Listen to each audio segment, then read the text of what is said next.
တော့လေစားပဲစားနေတာပြီးရင်အိတ်တယ်သူတို့ကျွေးတိုင်းစားရတယ်ကျွေးတိုင်းအကုန်ပြောင်းစားရတယ်ပြီးရင်ပြန်အိတ်တယ်ပြီးထက်ကျွေးထက်စားရတယ်လုံးစရာမျိုးစားရတယ်အဲ့လိုအချိန်မျိုးစားနေတာဘဝမှာပျော်ရွှင်စရာဆိုလို့အခုလက်တလောမှာ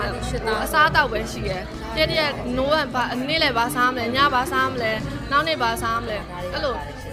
ဘာစားမလဲစဉ်းစားရတယ်ပဲပျော်နေတာစားပါပဲစားပါပဲငါကိုတော့မတန်းနဲ့စားပါပဲစားပါပဲဘယ်တော့အောင်စားမယ်စားပါပဲစားပါပဲစားပါမယ်ဒီနေ့က9000မို့လောက်ရှိမှာ9000မို့ဒီဟာလေးက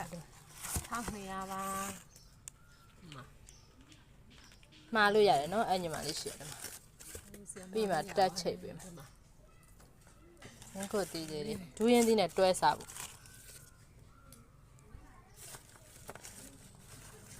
ကိုတီးလေးတွေပဲပါပါတယ်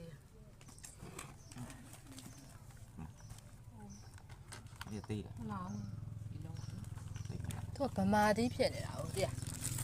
ဗမာသီးဆိုအသားသိပ်မင်းနဲ့